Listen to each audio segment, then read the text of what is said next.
어떤 문서의 진정성을 파악할 때 그 문서가 기록된 그 정황을 살펴보는 게 필요합니다. 이 누가복음은 복음서지 않습니까? 마태복음, 오늘 우리가 읽은 이 이야기, 이 제자들의 이 이야기는 마태복음, 마가복음, 누가복음에 다 나옵니다. 이 복음서는 예수님과 함께 했던 사도들의 증언에 의지해서 그 증언이 기본적인 자료가 돼서 마태복음은 마태가, 마가복음은 베드로의 증언에 의지해서 마가가 쓴 것이고, 그리고 누가복음은 바울과 함께 했던 의사 누가가 쓴 기록입니다. 근데 지금 우리가 읽은 얘기는, 오늘 얘기는 참 재밌는 게 제자들을 욕하는 거잖아요. 제자들의 부끄러운 거를 우리가 같이 읽는 겁니다. 모르겠어요. 저는 성격이 좀 못돼서 그런지 이렇게 제자들이 실패하는 걸 볼 때마다 은근히 기분이 좋습니다. 못돼서 그래요. 눈이 작아서 그런지는 모르지만 제자들이 실패하는 모습이 여기 기록되어 있다는 거예요. 근데 이게 누가 증언했다고요? 제자들이 증언한 거예요. 보통 일반적으로 자기 주장을 정당화하기 위해서 어떤 문서를 만든다고 할 때는 자기에게 불리한 증언들은 잘 안 합니다. 자기 권위를 흔들 만한 이야기는 안 씁니다. 혹시 일어나도 감춥니다. 그럼에도 불구하고 이런 어처구니 없는 이야기들이 이 안에 기록되어 있는 것은 일어났기 때문이고 이 기록이 진실하기 때문이에요. 그래서 이런 대목들은 우리가 성경을 믿을 만하다라고 해주는 증언 중에 하나입니다. 더더군다나 이 증언이 기가 막힌 이유는 제자 중에 누가 큰가 하는 변론이 일어났어요. 제자들 중에 이제 싸움이 일어난 거예요. 내가 크다, 네가 크다, 내가 주님하고 좀 더 측근이다, 아니다, 뭐 이런 게 일어납니다. 아마 이런 싸움이 있었을 거예요. 야, 니네 변호사는 누구 올라갔어? 이렇게 물어보겠죠. 그러면 이제 베드로, 야고보, 요한이 이렇게 물어봤어요. 야, 변화산에 올라간 사람 있어? 그럼 이제 나머지는 조용하는 거죠. 예를 들면 이런 것들 가지고 서로 이렇게 다투는 거예요. 근데 문제는 이런 다툼이 일어났다라는 그 맥락을 전해주는데 이 제자들이 얼마나 기가 막힌 인간들이냐면 그 다툼이 일어나기 직전에 예수님께서 어떤 말씀을 하시냐면 이런 말씀을 하세요.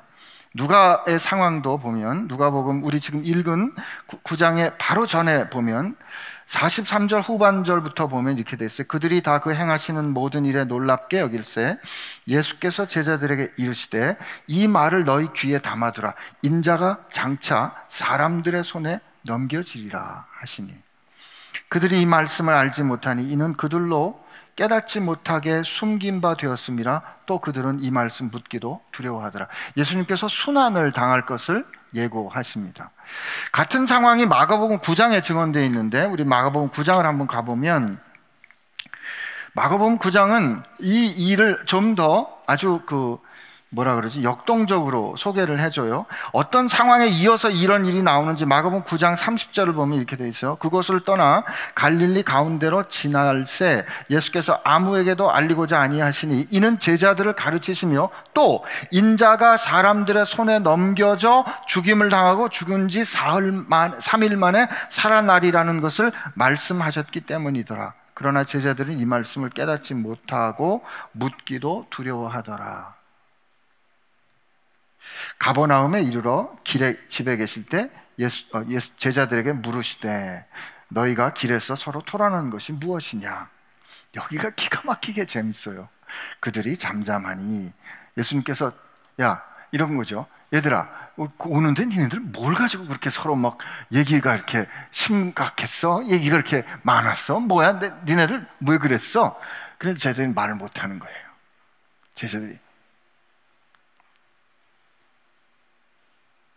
이는 길에서 서로 누가 크냐 하고 다퉜기 때문인 거죠. 제자들이 예수님의 질문에 답을 못한 이유는 자기들이 뭘 했는지 무슨 얘기를 했는지 잊어서가 아니라 이렇게 말하면 예수님께 혼날까 봐 혹은 예수님 앞에 부끄러운 거예요. 지금 예수님은 인자가 죽임을 당하리라 하는 그런 말씀을 하시는데, 그 말씀을 들은 뒤를 쫓아오면서 예수님 뒤에서 야, 내가 커, 네가 커, 이걸 하고 오는 이런 얘기를 하고 살았으니 얼마나 부끄럽겠어요.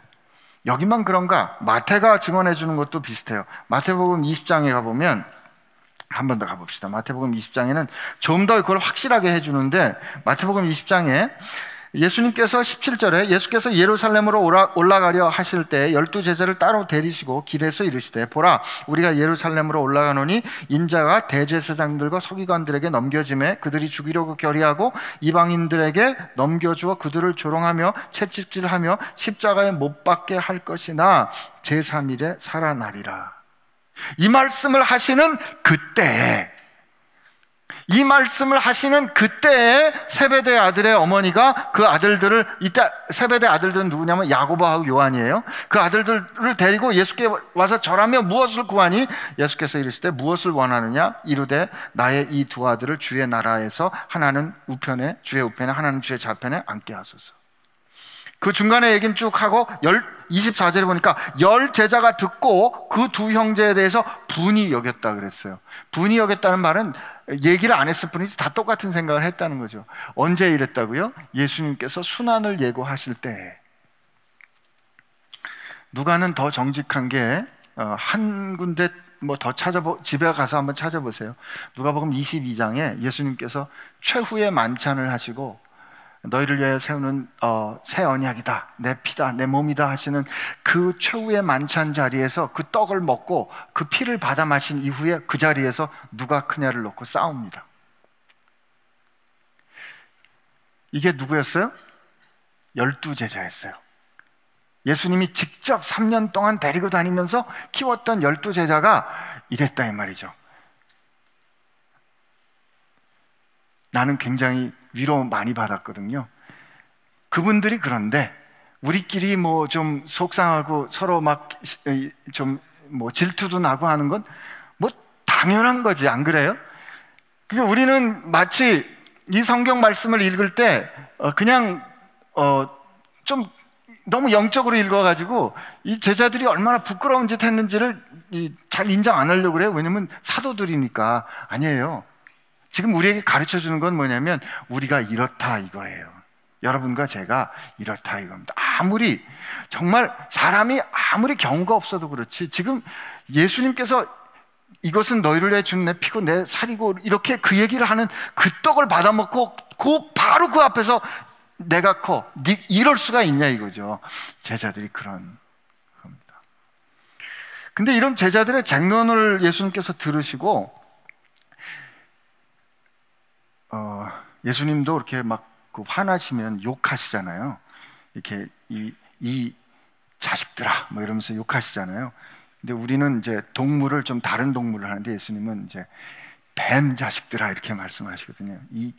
우리는 이제 다른 자식 하죠, 그죠? 근데 예수님이 예수님이 온유하시기 때문에 화를 안 내셨다. 여러분, 그러니까 온유는 우리가 자칫 잘못하면 사람이 뭐 부들부들하고 말도 그 음성도 이렇게 안녕하세요 이런 거로 생각하시는데 그게 아닌 거 여러분 알아야 돼요. 오늘.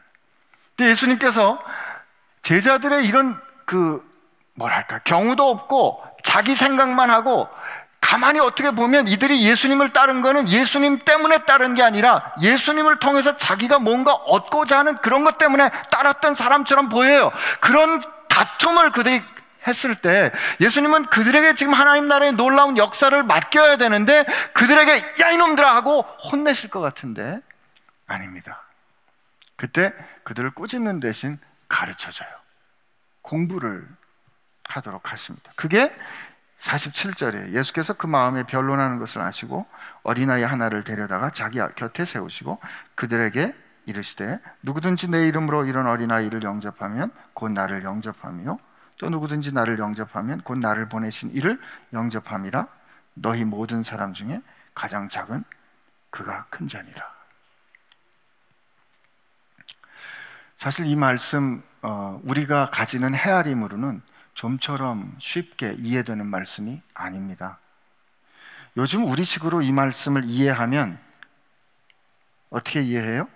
마태복음, 마가복음에는 좀 더 이게 길게 돼 있어서 너희들이 크고자 하면 가장 작은 자가 돼야 되고 제일 마지막이 돼야 된다 라고 예수님께서 말씀하신, 요즘 우리는 어떻게 이해를 해요?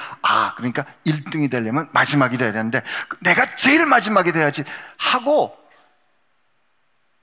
웃으셨는데, 그렇게 한다고요? 요즘 대학 입학을 위해서 이게 길이야 하면 다 그리로 가잖아요. 요즘 대학에 입학하는 학생들 다 봉사 포트폴리오가 아주 빵빵하게 가지고 와서 대학 입시에 들어와요. 여러분, 원래 봉사는 뭐예요? 누군가 도움이 필요한 사람에게 그들의 필요를 채워주는 게 봉사인데, 그 봉사를 포트폴리오로 점수 삼는 건 뭐예요? 그렇게 해야 거기에 들어간다고 하니까 누군가의 불행을 통해서 자기가 원하는 것을 얻는 것을 우리는 아무렇지도 않게 생각하는 것처럼, 우리식의 헤아림으로 생각하면 이게 어떻게 되냐면, 어린아이를 영접해야 너희가 큰 일을 하는 거야. 너희가 큰 자가 되려면 작은 자가 돼야 돼. 그러면 우리는 나는 너보다 더 작아질래. 너보다 더 작아. 내가 너보다 더 작아질래 라고 헤아릴 수 있는 게 여러분과 제가 세상을 사는 태도거든요. 그런 헤아림을 가지고는 우리가 이 말씀을 1000번, 10,000번을 읽어도 못 깨닫을 것 같아요. 그래서 저는 이 말씀을 이렇게 숙제처럼, 제가 신학교 다닐 때도 붙들고 씨름하고 그러면서 몇 가지 깨달은 게 있어요. 학교 선생을 하면서 깨달은 것도 중에 하나인데요. 첫째는, 처음에 제자들이 누가 크냐를 놓고 싸웠잖아요. 그죠?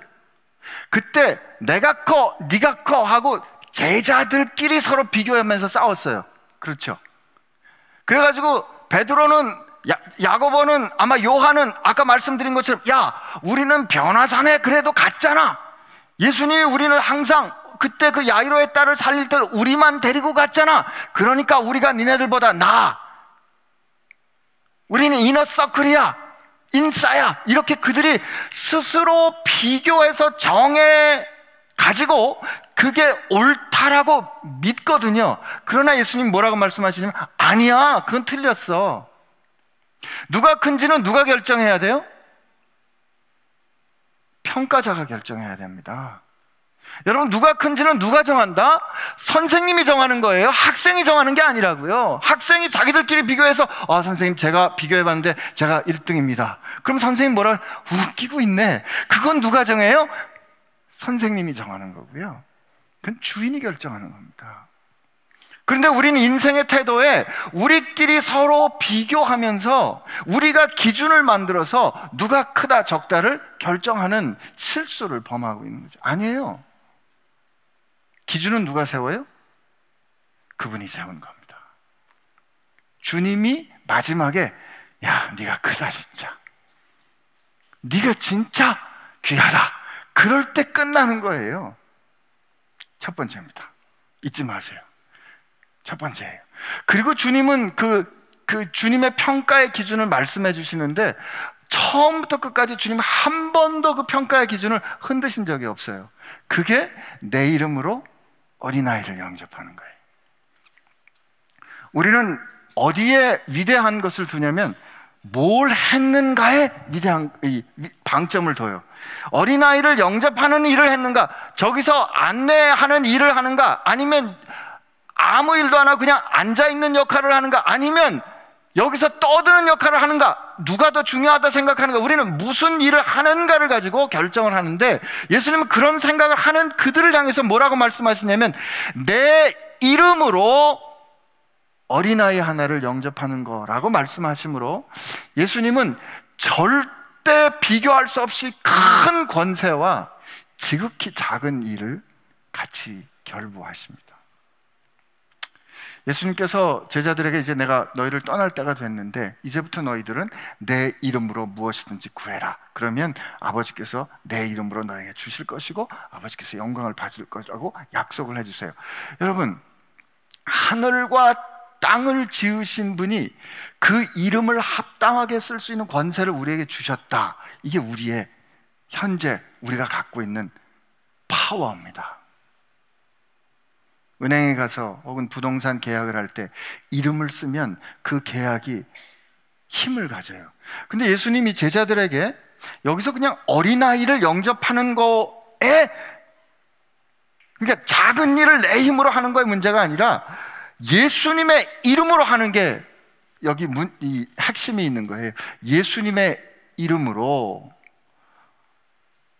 어린아이를 영접하는 이 상황이 온유함이 어떠한 건지를 드러내는 겁니다.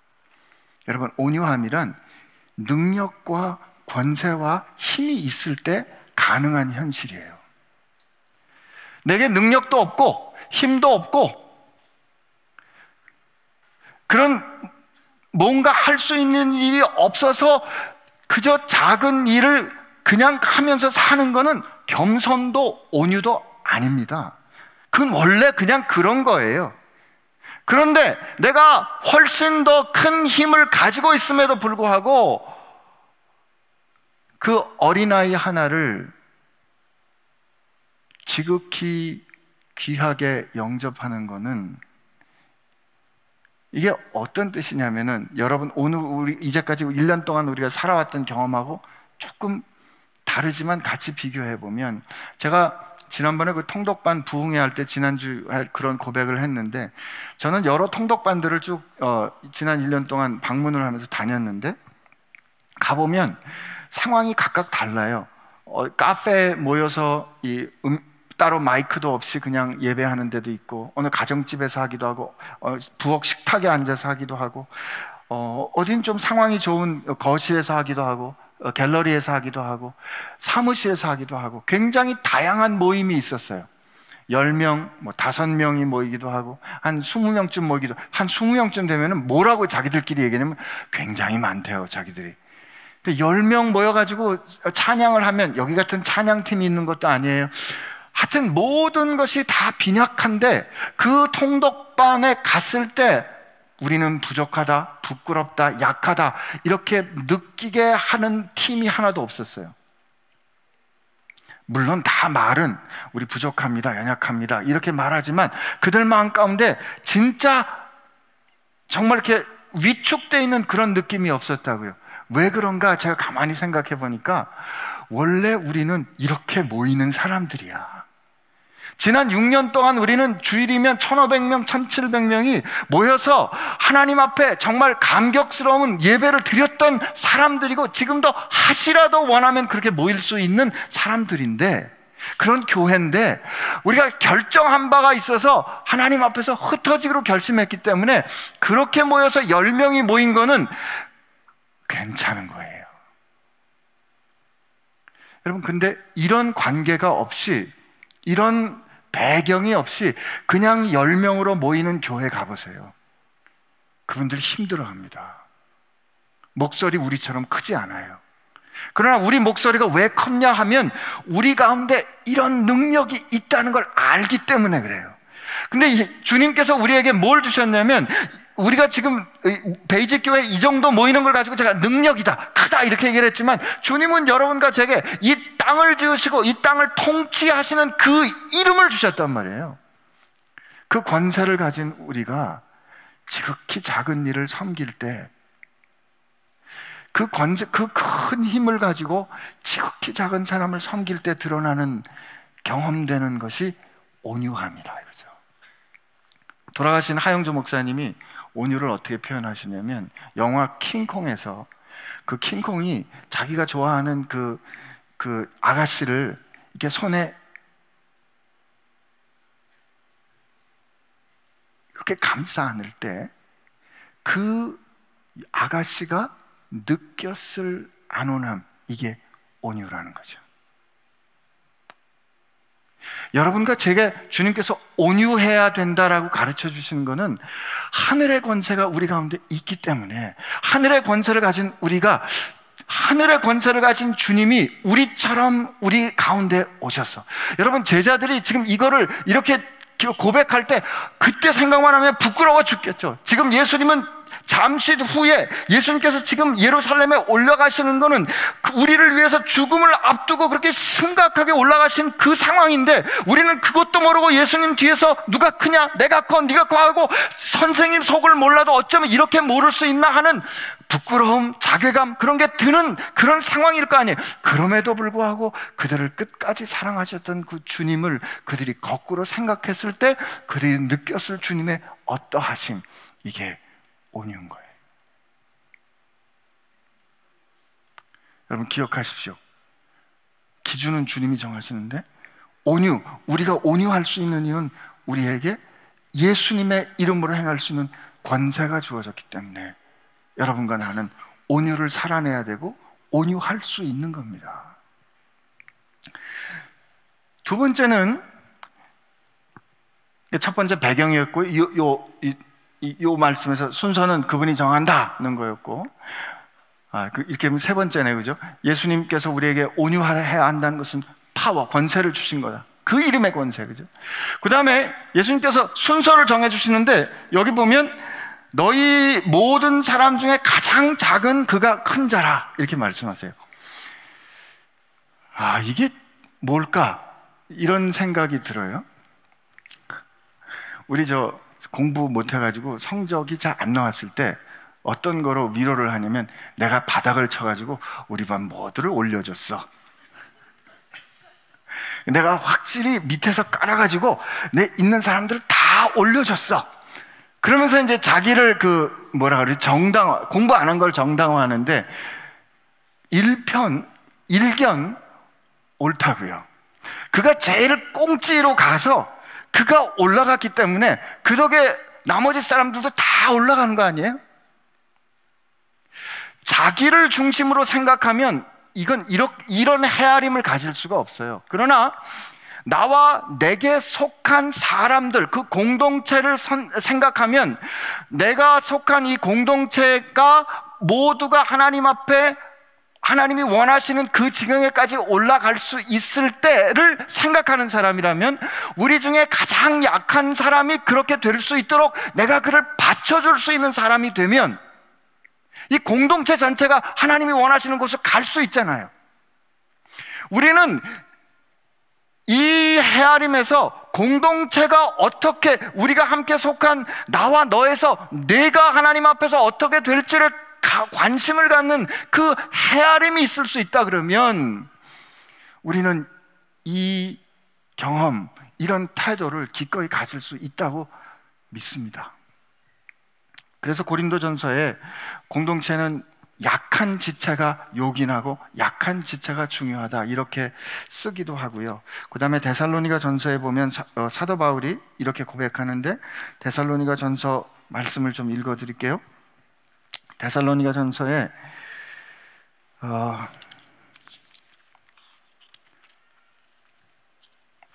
데살로니가 전서 2장에 보면 사도 바울이 이렇게 말합니다.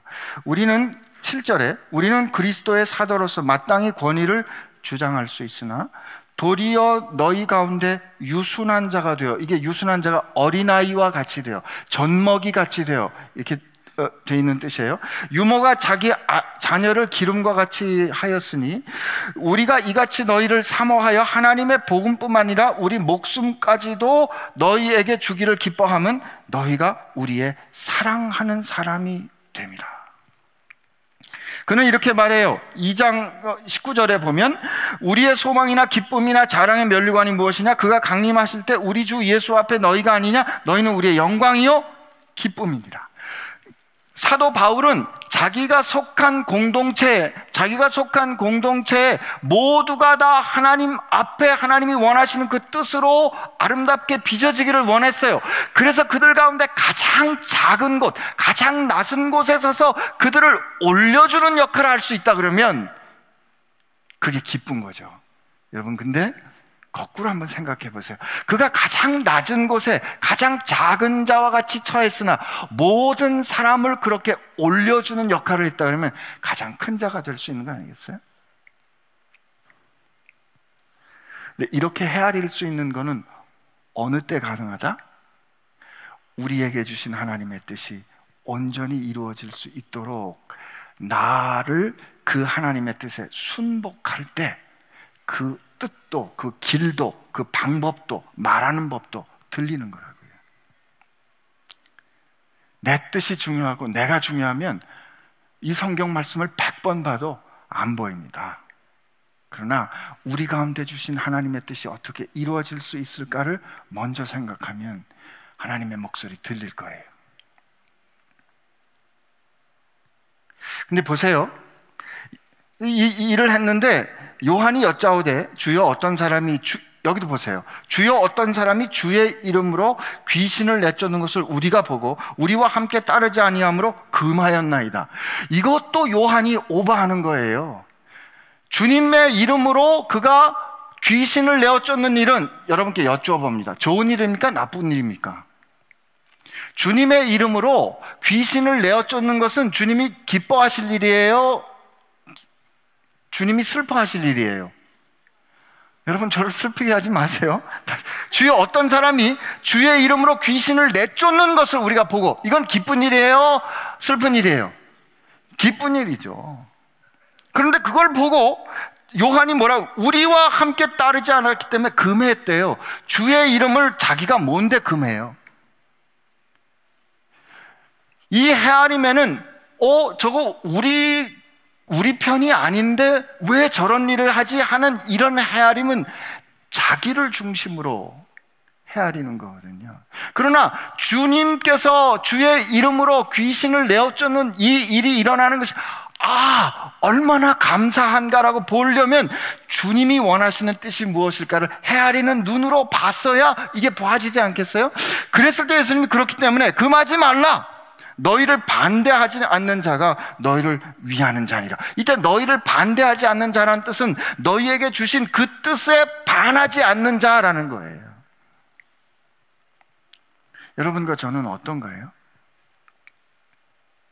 우리 함께 직장에서 혹은 교회에서 혹은 친구들하고 관계를 가질 때 하나님이 내게 안 주신 능력을 가지고 그를 통해서 막 일이 팍팍팍팍 진행이 되는데 그 친구 덕택에 우리가 하고 싶은 일이 팍팍팍 진행이 될 때, 우리가 목표한 일이 막 시원하게 뻥뻥 뚫릴 때 좋으면서도 조금 섭섭하죠, 그죠?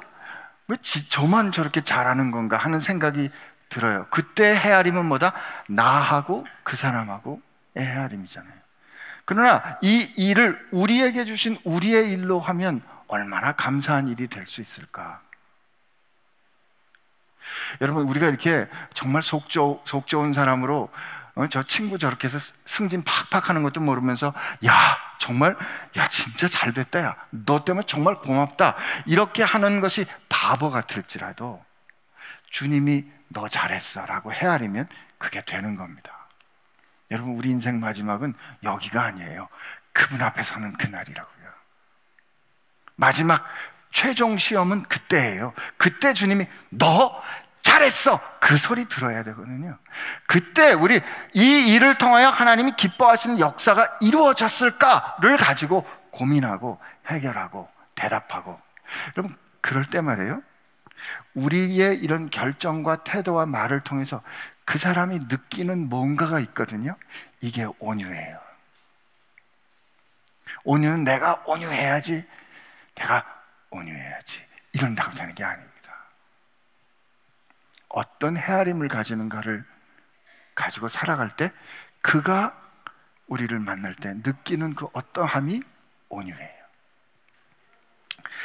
보세요. 51절에 예수께서 승천하실 기약이 차감해 예루살렘을 향하여 올라가시고 굳게 결심하시고 사자들을 앞서 보내심에 그들이 가서 예수를 위해 준비하려고 사마리아인의 한 마을에 들어갔더니 예수께서 예루살렘을 향하여 가시기 때문에 그들이 받아들이지 아니하는지라 제자 야고보와 요한이 이를 보고 이르시되 주여, 우리가 불을 명하여 하늘로부터 내려 저들을 명하라 하기를 원하시나이까? 예수께서 돌아보고 드디어 꾸짖으세요. 그리고서 다른 마을로 돌아가십니다. 오죽했으면 이 야고보하고 요한이 별명이 우레의 아들이겠어요. 성질이 막 불같으니까 예수님께서 정말 이름처럼, 그리고 이제 예수님께서 꾸짖고 다른 데로 가시는 거잖아요. 여러분, 이것도 한번 생각해 보시라고요.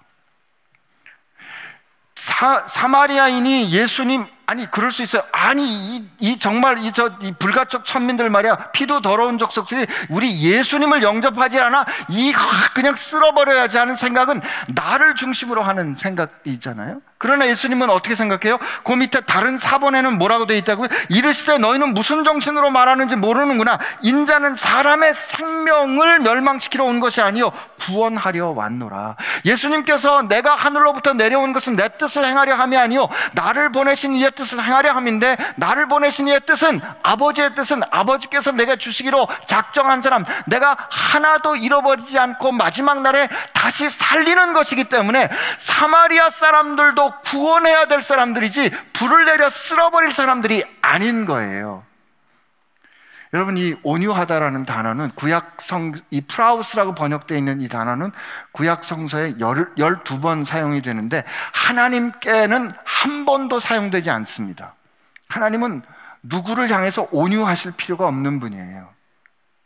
그러나 스가랴서를 보면 우리에게 오시는 메시아는 온유하시되 겸손하시되 그는 나귀를 타고 오신다 하고, 예수님은 당신을 향해서 마태복음 11장에 나는 온유하다고 말씀하세요. 이게 왜 온유한가 하면 예수님께서는 그를 보내신 하나님의 뜻에 온전히 순복하셨기 때문에 모든 상황을 그 뜻에 비추어 결정하고 보셨기 때문에 그는 온유할 수 있었던 거예요. 여러분과 저는 어떤가 모르겠어요. 우리가 직장 생활을 할 때, 가정 생활을 할 때, 누군가를 만날 때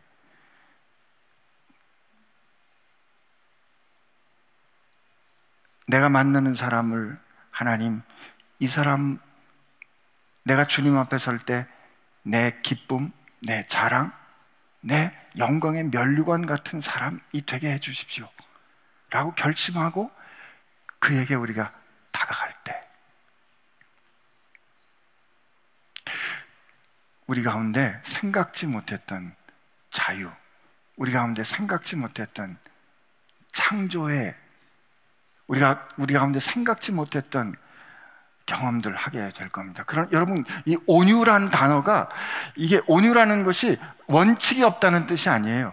디모데 후서나 야고보서에 보면 이 온유는 항상 말씀과 결합되어 있다고요. 하나님의 뜻과 말씀을 내가 어떻게 받아들이는가, 이게 온유함이에요.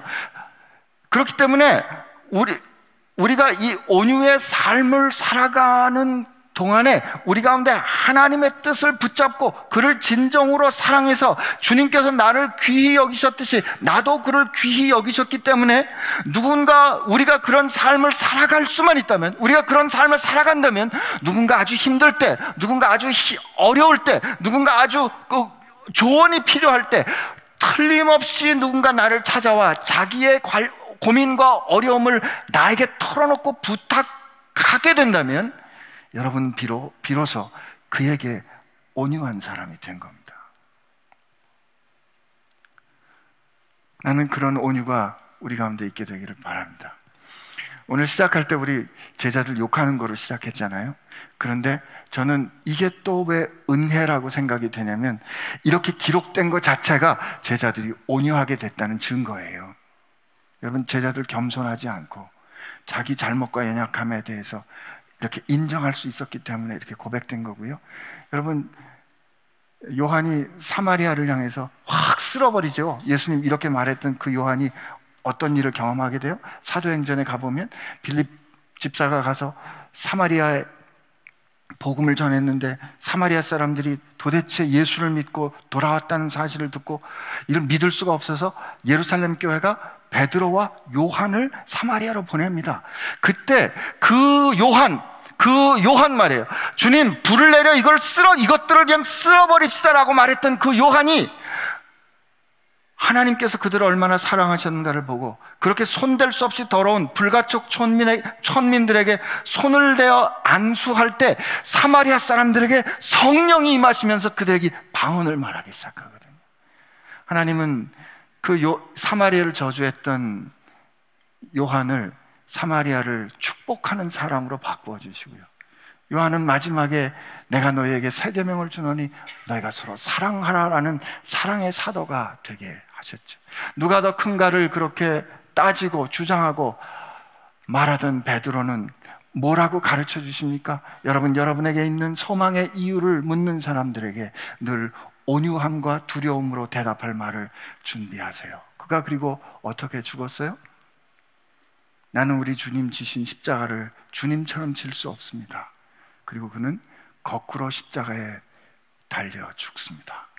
그들이 처음에 주님과 있을 때 그렇게 모나고 부끄럽고 정말 우리가 생각할 때 도저히 이거밖에 안 되는 사람인가 하였지만, 그들이 주의 말씀을 붙잡고 말씀 안에 순종하고 말씀에 의해서 빚어질 때 결국 그들은 온유한 사람으로 인생을 증언할 수 있었던 거죠. 그렇다면 여러분과 저도 그렇게 바꾸어 주실 줄로 믿습니다. 지금 어쩌면 우리는 이런 삶을 살고 있는지 몰라요. 내가 더 크지 않을까? 왜 나는 쟤보다 크지 않을까? 그럴 때 여러분에게 주신 하나님의 크고 위대한 권세를 주님답게 쓸 수 있는 주님의 기준을 기억하시고 그 기준대로 살아내는 영광이 여러분에게 있기를 축복합니다. 우리 같이 기도합시다.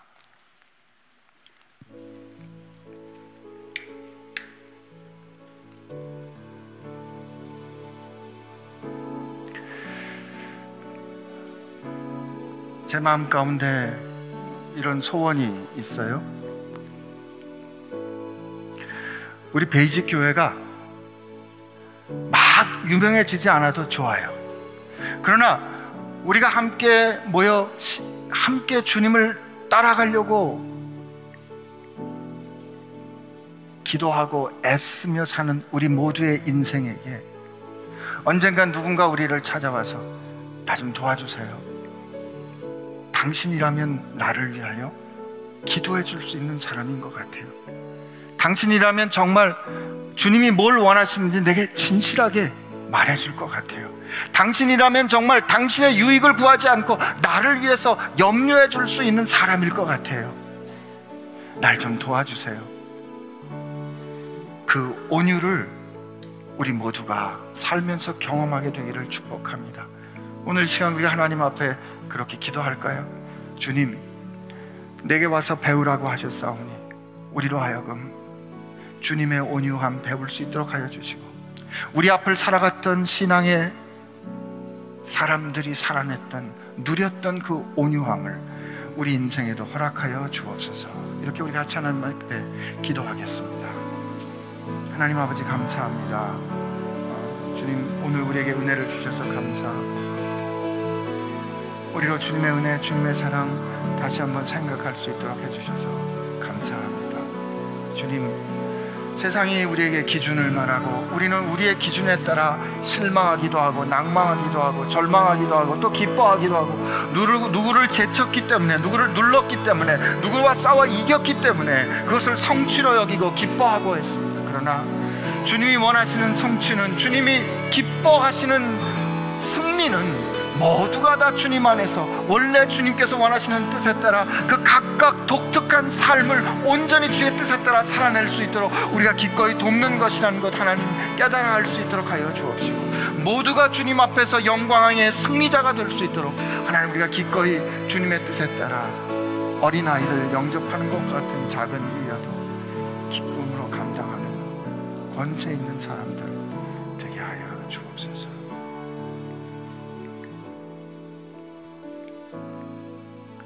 주님, 우리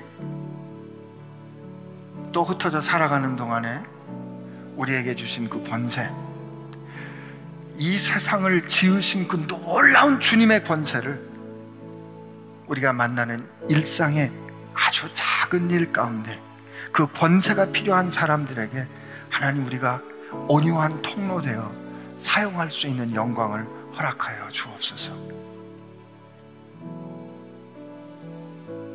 내가 늘 앞서야 영광이라고 생각했는데 나를 통해서 누군가 올곧게 세워지는 그것이 진정한 영광이요 기쁨임을 누리는 은혜 허락하여 주옵소서. 주님 감사합니다. 예수님의 이름으로 기도합니다.